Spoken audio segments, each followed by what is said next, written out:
ব্রাজিলের নতুন করে প্রমাণ করার কিছু ছিল না যে আমরা এবারও একটা যোগ্য দাবিদার হিসেবেই ওয়ার্ল্ড কাপে এসেছি। ব্রাজিলের মেইন ক্যারেক্টার এখন ভিনিসিয়াস, আর এই ব্রাজিলকে হারানো অনেক মুশকিল। মরক্কোর ওই ক্যাপাবিলিটি আছে যে হ্যাঁ ওরা ওদেরকে হারিয়ে ফাইনাল বা সেমিফাইনাল পর্যন্ত উঠে যেতে পারে। এবার হেক্সা মিশনের জন্য ব্রাজিল যথেষ্ট ক্যাপেবল।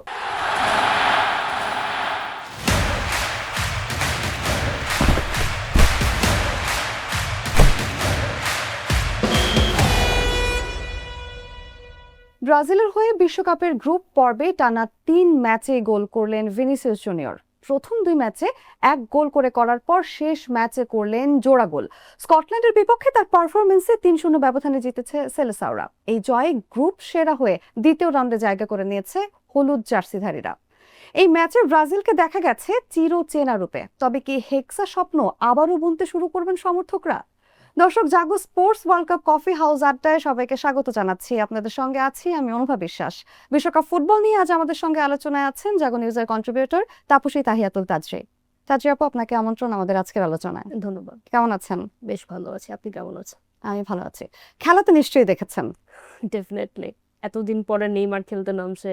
একদম যারা ব্রাজিলের সমর্থক না তারাও খেলা দেখেছে, একদম। কারণ নেইমার আসলে সবার ওইরকম প্রিয় প্লেয়ার, বা ওর জন্য সবাই ওয়েট করে থাকে যে এতগুলা দিন পরে মাঠে নামছে। হ্যাঁ, মানে এক্সাইটমেন্ট আসলে নেইমারের জন্যই ছিল বলা যায়। নিউ লুক আর ইমপ্রুভ টেস্ট নিয়ে এলো কফি হাউস মাত্র 10 টাকা। নেইমারের জন্যও ছিল, বাট ব্রাজিল যেরকম পারফর্ম করছে এতদিন পর্যন্ত মানুষ ভাবতো যে না, ব্রাজিল হয়তো বা আন্ডারডগ হিসেবে ওয়ার্ল্ড কাপে এসেছে। বাট আজকের পারফরমেন্সের পরে এটা আর কেউ বলতে পারবে না। একদম। কারণ এখন আমার মনে হয় যে হ্যাঁ, ব্রাজিলের যারা কম্পিটিটর আছে তাদের মধ্যে একটা ভয়ও ঢুকে গেছে যদি ব্রাজিল ওয়ার্ল্ড কাপ জিতে যায়। মানে বলাই যায় যে তারা কিন্তু তাদের চিরচেনা সেই ছন্দে ফিরে এসেছে মোটামুটি। কারণ এখনো নেইমার খেলতে পারেনি, যদিও সেকেন্ড হাফে সাব হিসেবে নেমেছিল। এখনো হয়তো কমপ্লিটলি 100% ফিট না, বাট নকআউট স্টেজ আসতে আসতে আমার মনে হয় যে হ্যাঁ, আমরা চেনা নেইমারকে দেখতে পারবো। ব্রাজিলের পারফরমেন্স আপনি কিভাবে মূল্যায়ন করবেন? কি মনে হয়েছে খেলা দেখে? এরা আসলেই কি এবার বিশ্বকাপে জয়ের জন্য প্রস্তুত কিনা? ব্রাজিল লাস্ট 2টা ম্যাচে যেরকম পারফর্ম করেছে, মরক্কোর সাথে ড্র করলো, হাইতির সাথে 3-0 ব্রাজিল জিতে গেল, এরপরে আসলে ব্রাজিলের নতুন করে প্রমাণ করার কিছু ছিল না যে আমরা এবারও একটা যোগ্য দাবিদার হিসেবেই ওয়ার্ল্ড কাপে এসেছি। বাট আজকের ম্যাচের পরে ভিনিসিয়াস 2টা গোল করেছে। হ্যাঁ, ব্রাজিলের টোটাল গোল 4টা হতে পারতো, বাট একটা গোল ফিফার নতুন নিয়মের জন্য গোলটা বাতিল হয়ে গেছে। স্টিল গ্রুপ পর্বের শীর্ষে থেকে গ্রুপ পর্ব শেষ করা, এটা আসলে অনেক বড় একটা বিষয়। মরক্কোর কথাও চিন্তা করেন, মরক্কো খুব ভালো খেলছে, বাট স্টিল ওরা গ্রুপের রানার্স আপ হিসেবে শেষ করলো। 2 দলই নকআউট স্টেজে যাবে। সেক্ষেত্রে আমি ব্রাজিলের একটা কথাই বলবো যে এতদিন পরে খেলা দেখে মনে হচ্ছে ব্রাজিল আসল রূপে ফেরা শুরু করেছে। আর এই ব্রাজিল যে কত দূর যাবে আপনি এটা এই স্টেজ থেকে ধারণা করতে পারবেন না। যদি নকআউট পর্বে ব্রাজিল জাপান বা সুইডেন বা নেদারল্যান্ডসের মতো টিমকে টপকায় যেতে পারে, আমরা ডেফিনেটলি আশা করতে পারি যে হয়তো এবার হেক্সা মিশনের জন্য ব্রাজিল যথেষ্ট ক্যাপেবল। একদমই তাই। এবং নেইমারের এই যে 981 দিন পরে মাঠে ফেরা, মানুষ কিন্তু এটা নিয়ে ব্যাপক উচ্ছ্বসিত। কেমন মনে হয়েছে তাকে ফিট, এবং সে কি আসলেই এবার হেক্সা স্বপ্ন পূরণের জন্য ফিট কিনা, কি বলবেন? ব্রাজিলের টিমে নেইমার লাস্ট মনে হয় 32 মাস আগে নেমেছিল। এর মধ্যে আর 32 মাসের মধ্যে নেইমার ব্রাজিলের হয়ে খেলতে পারেন। সেক্ষেত্রে সবার একটা ধারণা ছিল হয়তো নেইমার ওইভাবে ফিট হবে না, খেলার জন্য ক্যাপেবল হবে কিনা। লাস্ট মের 17 তারিখেও সান্তোসের হয়ে একটা ম্যাচে নেইমার খুব ভালো রকম একটা চোট পায়।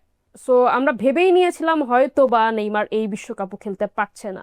বাট অ্যামেজিংলি এই 25 দিনের মধ্যে ট্রেনিং করে মাঠে ফেরা, নেইমার আসলে ব্রাজিলের জন্য আবেগের একটা নাম। একদম। আপনি একটু চিন্তা করলেই দেখতে পারবেন যে নেইমার যখন মাঠে নেমেছে প্রত্যেকটা ব্রাজিল সমর্থক এক্সপেক্ট করেছে যে গোল না করলেও উই গট হিম ব্যাক, আমাদের টিমে আবার ব্যাক করেছে। কোচ হ্যাপি, টিমমেটরা হ্যাপি, ব্রাজিল 3-0 জিতেছে। নেইমারের পারফরমেন্স ওরকম আগের মতো ধারালো না হলেও he is going, maybe knockout স্টেজে আমরা আসল নেইমারকে দেখতে পারবো। তো নেইমার নামার পরে আসলে ব্রাজিল টিমের পুরো চেহারাটাই হয়তো বা বদলে গেছে। সো এই টিমকে নিয়ে আমরা আসলে অনেক এক্সপেকটেশন রাখতেই পারি। দর্শক, বিশ্বকাপের এক্সাইটমেন্ট হবে আরো উপভোগ্য নিউ লুক আর ইমপ্রুভ টেস্টের কফি হাউসের সঙ্গে। চলে যাচ্ছি আমাদের অতিথির সঙ্গে কথা বলার জন্য। নিউ লুক আর ইমপ্রুভ টেস্ট নিয়ে এলো কফি হাউস মাত্র 10 টাকা। আপু, ভিনিসিয়াস টানা তৃতীয় ম্যাচে কিন্তু ম্যাচ সেরা। কি মনে হয় ব্রাজিলকে এবার ভিনিসিয়াসকে নিয়ে আশা দেখতে পারে? ব্রাজিলের মেইন ক্যারেক্টার এখন ভিনিসিয়াস। একদম, আমরা বলতে কারণ পারি। দেখেন এখনো অবধি আমরা গোলের হিসাব করছিলাম এই বিশ্বকাপে কার গোল সব থেকে বেশি, মেসির গোল 5টা 2 ম্যাচে, দেন এমবাপে আছে, হালান্ড আছে। আমরা ভুলেই গিয়েছিলাম যে ব্রাজিলেরও এরকম একটা প্লেয়ার আছে যে এখন পর্যন্ত কালকের গোলের পরে তার গোল সংখ্যা 4টা, একদম, same as Mbappe, same as Haaland. জি জি মেসি মাত্র একটা গোল বেশি। জি। তো এখন এরকম পারফরমেন্সের ক্ষেত্রে আমরা বলতেই পারি যে হ্যাঁ, ব্রাজিলের মেইন ক্যারেক্টার বা নেক্সট স্টার হিসেবে আমরা নেইমারের থেকেও ভিনিসিয়াসের উপরে এখন বেশি ডিপেন্ডেন্ট, যেহেতু নেইমার টোটালি ফিট না এখনো অবধি। আবার ব্রাজিলের যে কোচ আনচেলত্তি, আসলে এরকম একটা কোচ, উনি যখন কোনো একটা টিমকে কোচিং করান, প্রথম দিকে আমরা দেখতে পারি যে ওই টিমটা খুব একটা ভালো না বা খুব একটা আশাবাদী না, but end of the day গিয়ে কোচ ওই ম্যাচগুলো বের করে নেন। আপনি 2022-এর যদি চ্যাম্পিয়ন্স লিগের ফাইনালের কথা চিন্তা করেন, 2022 সালের পুরো সিজন জুড়ে লিভারপুল চমৎকার খেলেছে। রিয়াল মাদ্রিদের কোচ তখন ছিল আনচেলত্তি, আর ভিনিসিয়াসও ওই টাইমে রিয়াল মাদ্রিদে আনচেলত্তির আন্ডারেই একজন প্লেয়ার ছিলেন। লাস্টে আমরা ফাইনালে গিয়ে কি দেখলাম প্যারিসে, যে ইউসিএল ফাইনালে ভিনিসিয়াসের গোলে লিভারপুল হেরে গেল। সো এরকম একটা পারফরমেন্স যদি এখনো হয়, কারণ same coach, same player, coach আসলে জানেন ভিনিসিয়াসকে কিভাবে খেলাতে হয়, কিভাবে খেললে ওর বেস্ট পারফরমেন্সটা দিতে পারবে। যদি এরকম চলতে থাকে, আমি আশা করি যে হ্যাঁ, গোল্ডেন বুটের দৌড়ে ভিনিসিয়াস অনেক দূর পর্যন্ত যাবে, যদি না নকআউট স্টেজ বা লাস্টে কোয়ার্টার ফাইনালে ব্রাজিল বাদ পড়ে যায়। তো এখানে আরেকটা কোশ্চেন আসতে পারে যে শুধুমাত্র ভিনিসিয়াসের উপরে ডিপেন্ডেন্ট কিনা। না, ভিনিসিয়াস ছাড়াও কিন্তু গোল আসছে। বিশেষ করে ব্রাজিলের যদি রক্ষণ ভাগটা দেখেন আপনারা, সে জায়গাতেও কালকে কিন্তু স্কটল্যান্ড অনেকবার চেষ্টা করেছিল গোল করার, বাট ব্রাজিলের রক্ষণ ভাগ কিন্তু ভেঙে যাইতে পারে নাই। সো ব্রাজিল আমার মনে হয় অনেকদিন পরে অ্যাজ এ টিম পারফর্ম করছে, আর এই ব্রাজিলকে হারানো অনেক মুশকিল। একদমই তাই, খুব শক্তিশালী দল আমরা কিন্তু বলতেই পারি। হ্যাঁ, প্রথমবার বিশ্বকাপের নকআউটে নাম লিখেছে দক্ষিণ আফ্রিকা, এদিকে কিন্তু 3 ম্যাচ জিতে মরক্কো রয়েছে গ্রুপ চ্যাম্পিয়ন হিসেবে। এই দুই দলের খেলা কেমন দেখলেন এবং কি মূল্যায়ন করবেন এদের পারফরমেন্সে? সাউথ আফ্রিকার আসলে নকআউট স্টেজে ওঠা এক ধরনের স্বপ্নের মতো ব্যাপার। আপনি পুরো স্কোয়াডে দেখবেন কোনো স্টার প্লেয়ার নাই, but just because of their group performance ওরা নকআউটে উঠে গেছে। মেক্সিকোর কথা আলাদা করে বলতে গেলে আসলে কি বলবেন, একটা টিম গ্রুপ পর্বে প্রত্যেকটা ম্যাচ জিতেছে। এখানে আলাদা করে এটা কিন্তু মুখের কথা না বা কোনো অঘটন না। আমরা যদি কোনো একটা টিম হঠাৎ করে একটা ম্যাচ জিতে বা 2টা ম্যাচ জিতে, আমরা বলবো ঠিক আছে, হয়তো জিতে যেতে পারে, বাট গ্রুপ পর্বের প্রত্যেকটা ম্যাচ জিতে নকআউটে ওঠা ভেরি টাফ। মেক্সিকোকে আসলে ডার্ক হর্স বলা যায়, যে হঠাৎ করে এসে কোনো একটা অঘটন হয়তো বা এই বিশ্বকাপে তারা ঘটিয়ে দিতে পারে। দর্শক, বিশ্বকাপের এক্সাইটমেন্ট হবে আর উপভোগ্য নিউ লুক আর ইমপ্রুভ টেস্টের কফি হাউসের সঙ্গে। তাজ আপু, আপনার কাছে একদম লাস্ট প্রশ্নে চলে এসেছি আমরা আমাদের আয়োজনের একদম শেষ পর্যায়ে। জানতে চাইবো যে হাইতির সঙ্গে উত্তেজনাপূর্ণ ম্যাচে কিন্তু 4-2 গোলের ব্যবধানে মরক্কো জিতেছে। কি বলবেন আসলে মরক্কোকে নিয়ে? কি মনে হয় মরক্কোর পারফরমেন্স দেখে? মরক্কো কিন্তু 2022 ওয়ার্ল্ড কাপেও সেমিফাইনাল খেলেছে, একদম।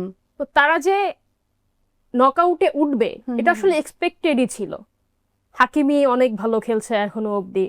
একটা টিম যখন লাস্ট ওয়ার্ল্ড কাপে সেমিফাইনাল পর্যন্ত খেলে, তারা অবশ্যই যোগ্যতার প্রমাণ দিয়েই ওই পর্যন্ত যায়। অফকোর্স। তো সেক্ষেত্রে আসলে এখানে আন্ডারডগ ভাবার কোনো কিছু নাই যে মরক্কো কিভাবে পারফর্ম করছে বা তারা নেক্সটেও কিভাবে পারফর্ম করবে। যে জোশটা তারা ধরে রেখেছে, আমার মনে হয় এই জোশ ধরে রাখলে মরক্কো এবারও কোয়ার্টার ফাইনাল বা সেমিফাইনাল পর্যন্ত নিশ্চিত করে ফেলতে পারবে। আর ওদের গ্রুপে ব্রাজিল তো গ্রুপ চ্যাম্পিয়ন হিসেবে নেক্সট স্টেজে যাচ্ছে, মরক্কো রানার্স আপ হিসেবে যাচ্ছে। সো ব্রাজিল আর মরক্কোর ক্ষেত্রে আসলে নেক্সট অপোনেন্ট গুলো একটু টাফ হতে পারে, বাট মরক্কোর ওই ক্যাপাবিলিটি আছে যে হ্যাঁ, ওরা ওদেরকে হারিয়ে ফাইনাল বা সেমিফাইনাল পর্যন্ত উঠে যেতে পারবে। তাহলে আমরা বলতেই পারি এই বিশ্বকাপে আমরা একটা হাড্ডাহাড্ডি লড়াই কিন্তু দেখতে যাচ্ছি সামনে। অবশ্যই, কারণ এখনো অবধি যে স্ট্যাটগুলো আমরা পর্যবেক্ষণ করেছি বা যে ইনফরমেশনগুলো আমাদের কাছে আছে, যে ম্যাচগুলো আমরা দেখছি, আপনি আসলে এটা বলতেই পারেন যে যে কোনো মুহূর্তে আফ্রিকান কোনো ছোট দেশ বা একদমই আন্ডারডগ বা ডার্ক হর্স কোনো টাইপ কোনো দল একটা ভালো পজিশনে যেতে পারে। কারণ ওয়ার্ল্ড কাপ 26 ওয়ার্ল্ড কাপ ফেভারিটদের জন্য অনেক টাফ হবে, আমরা যাদেরকে ধরে রেখেছিলাম যে এদের বাইরে অন্য কোনো টিম আসলে জিততে পারবে না, সে জায়গাতেও কিন্তু আমরা দেখেছি যে ব্রাজিল মরক্কোর সাথে ড্র করেছে, স্পেন কেপ ভার্ডের সাথে ড্র করেছে। এরকম ড্রয়ের অনেকগুলো কাহিনী আমরা দেখেছি। সাউথ আফ্রিকা নকআউটে উঠে গেছে প্রথমবারের মতো। তো সেক্ষেত্রে ফেভারিট টিমগুলোর জন্য 2026 বিশ্বকাপ একটা ব্যাটেল ফিল্ড হচ্ছে। They are not just favourite, they need to fight as well. Tajri আপু, আপনাকে অসংখ্য ধন্যবাদ আমাদের সঙ্গে আজ আলোচনায় উপস্থিত থাকার জন্য। Thank you. দর্শক, এই ছিল আমাদের আজকের আয়োজনে। কেমন লাগলো জানাতে ভুলবেন না, এবং স্পেশালি ব্রাজিল সমর্থকরা জানাবেন ব্রাজিলের খেলা এবং নেইমারের এই যে 981 দিন পরে মাঠের পারফরমেন্স দেখে আপনারা কেমন বোধ করছেন আমাদের কমেন্ট সেকশনে অবশ্যই জানাবেন। আশা করছি সবাই আমাদের এই প্রোগ্রামটা উপভোগ করেছেন। ভালো থাকবেন, সুস্থ থাকবেন এবং এরকম প্রোগ্রাম দেখার জন্য অবশ্যই জাগো নিউজের সঙ্গে যুক্ত থাকবেন। ধন্যবাদ সবাইকে।